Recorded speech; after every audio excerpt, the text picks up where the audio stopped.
How's it going, everybody? Blake here, and this is Rambling Movie Takes, coming at you with a reaction for... How's it going, everybody? Blake here, and this is Rambling Movie Takes, coming at you with a review for Resident Evil, Welcome to Raccoon City. Resident Evil, Welcome to Raccoon City tells the story of Claire Redfield returning to Raccoon City, her hometown, to warn her brother, Chris Redfield, about a coming outbreak that will affect the entire city of Raccoon City. So basically, if you are familiar with the Resident Evil video game franchise, which I assume most of you probably are if you're watching this video or if you're at all interested in this movie, this movie's based off of the first two video games, Resident Evil 1, Resident Evil 2, obviously. And you have one part of this movie that is largely focused on the Spencer Mansion, while the other part of the movie is largely focused on the Raccoon City Police Department, which, has, which Leon Kennedy and Claire Redfield are very much the focus of that one part of the movie, while the other part with Spencer Mansion, you have characters like Chris Redfield, Jill Valentine, Wesker, and I forget the other one. I'm definitely a casual fan of the video game franchise. I actually kind of checked out of the Resident Evil franchise. After the third game, I got really pissed off with Resident Evil 3 Nemesis. I got so pissed off with it. I just remember like breaking my controller and saying, I never want to play this game again. I was young and immature, but anyways, I just kind of fell out of love with playing those games, I guess. But yeah. So going into this movie, I knew that it was going to be loosely based on the first two games. So I was expecting that.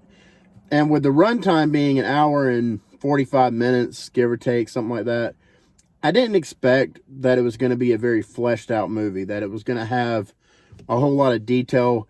I figured that it was just going to basically be a run through of, like an abridged version, like an abridged run through of those two games. And that's basically what it was. A lot of liberties were definitely taken. I will admit that I would have to like watch like a playthrough of those games or something to kind of like get a refresher. But generally speaking, I pretty much remember the games enough to know that this is a close adaptation to those two games. This movie is nothing like the Mila Jovovich movies that came out in the early 2000s to mid, 2010s. This movie's nothing like that. Those movies were like schlocky action sci-fi type movies. This is a straight up horror movie with a little bit of action thrown in here and there, but it's mostly a horror movie. And it does get the tone and the atmosphere right for what Resident Evil should be, what we expect it to be. The tone and atmosphere is really like what this movie gets the most right. Tonally, this movie seems like tonally this movie is perfect. Like it has the perfect tone. And you can feel the atmosphere. You can feel what director Johannes Roberts was going for, with, what he was trying to accomplish here. And I can't remember the cinematographer's name, but the cinematography in this movie is second to none. There is some great cinematography. I know that the guy they got to do the cinematography for this movie, he is actually like a highly sought after cinematographer. Like horror movie directors do really like working with this guy. And I can see why. He's very good at what he does. He's very good at capturing, and I'm going to say it again, the tone and the atmosphere that, a specific tone and atmosphere. Just take a shot every time I say it. Another thing that I really liked about this movie were the practical effects, the usage of practical effects in this movie. Very good, very well done. I'm glad that this movie was not overly CGI heavy. And I figured it wouldn't be, because the budget is very small for this movie. I think they made it on $40 million, which for a movie like this, that is actually very low. But yeah, there's not a whole lot of CGI in this movie. Speaking of the CGI, I didn't care much for it. I thought it looked really bad for the most part. Especially the dog. The dog looked god-awful. Like, why even do it? Like, if you know you cannot get the CGI right for that dog, why do it? Now, the liquor didn't look too bad. The liquor looked fine. Passable. And I forget the other monster. I don't want to spoil anybody, because they didn't really, well, they did actually spoil it in the trailer, but you've seen it. I don't know the name of it.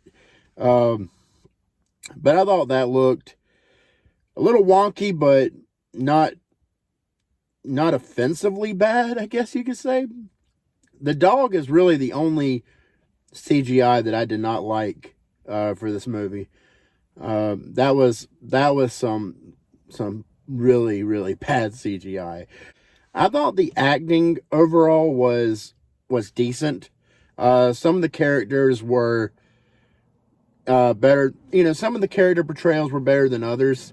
I know a lot of people were really hard on the casting for Leon Kennedy.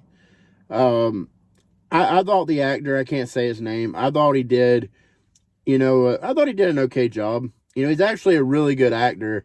I think he did an okay job with this movie, with the portrayal of Leon. But, I mean, if you didn't like the casting from the get-go, and, that was automatically a deal breaker for you, I don't think there's anything he can do to win you over. But I thought I went in open-minded, and I thought he did an okay job. I really did not like the guy that played Wesker. I thought he was, like, to say that he was a wooden cardboard cutout of an actor or whatever, like, that would be an understatement. Like, this guy's just a bad actor. And, like, yeah, he looks the part, but he's a bad actor. I really liked Kaya, whatever her name is. I can't say her last name. She was in the movie Crawl. I thought she did a good job as Claire. She was probably the best part of the movie, in my opinion. Her and Hannah Jo Kamen, I think is her name, who plays Jill Valentine, which I know a lot of people had problems with that casting as well. Why? You just don't like that they were race swapped. Anyways, I'm not gonna come at anybody, but she did a good job. Those two were the best. They were the standouts. And Robbie and Mel as Chris Redfield, they were all decent. I would say decent to solid. Neil Mcdonough, again, plays a bad guy. Are they ever going to give this guy another role besides playing a bad guy? Like, he's okay in the movie. That's the thing about Neil Mcdonough. He's never great. I never think he's great, but he's always serviceable. He's reliably serviceable, if that makes sense. And Donald Logue, I like Donald Logue a lot. I forget his character's name in the movie, but he plays the sheriff, I guess, or the captain of police, the police captain. I don't know, but anyways, he did an okay enough job. He was, honestly, probably the best actor in the movie, if I'm being completely honest. He definitely chews up the screen anytime he's on screen. But yeah, there's some decent action in this movie. There's some decent horror. There's a good bit of gore, some gory violence. that I think Resident Evil fans will appreciate. It's maybe being overrated by some, but I think underrated by others as to how much gore is in this movie. But I think overall, I think the amount of gore that's in this movie was good. I think it was good. I think it was good. Something I really have to bring up. I have to bring up the script. I feel like the script for this movie was very generic. It seemed like a very by the numbers script. Like a whole lot of thought wasn't really put into it, if that makes any sense. And a lot of the dialogue, was like, we have an R rating. We have to prove that this is an R rating and go for F-bomb like every sentence or something, and like I know I cuss a lot sometimes and I'll throw an F-bomb like it's going out of style. But so I guess maybe I'm being a little hypocritical. But it seems a little over the top though when you have multiple characters doing it, and it's literally back and forth, F-bombs bouncing off of another F-bomb, off of another F-bomb. It's like, you don't have to do that. You can have an intelligent conversation without dropping an F-bomb every, couple seconds. But I'm just saying, So it just seems like, it just seems very try-hard to me. Like, very try-hard. Like, we got to prove how edgy we are. How edgy we are, Like, it's like, anyways. But I feel like there were some great ideas, in regards to the plot. Obviously, like I said, they based it off the first two video games. But there were a lot of liberties taken as well. And it is very much its own thing. It's a spin. It's not a direct by the numbers adaptation of those two games, obviously, because the runtime. But anyways, there are some good ideas with the plotting, with the plot of the movie. There are some good ideas. The problem is the execution. The execution is not good in this movie. It's just not. It's not good. Well, I don't want to say it's not good. I mean, it's a mixed bag. Put it that way. It's a mixed bag, in terms of execution. I have to say that the pacing for this movie was just, this movie made me tired. Like, the first act of it made me really tired because it takes a long time to really get going. And I felt like too much attention was being put on things that just didn't matter, And it seemed like it dragged a little too much. And for an hour and 45-minute movie, a movie that short in runtime should not drag that much. Maybe some of you don't feel like it did drag, but to me it did.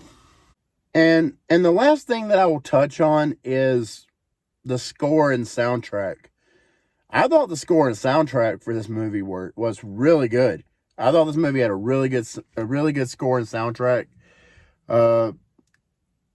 It sounded top notch. It didn't sound, like low quality or anything. Like it sounded good. I really dug it. One last thing.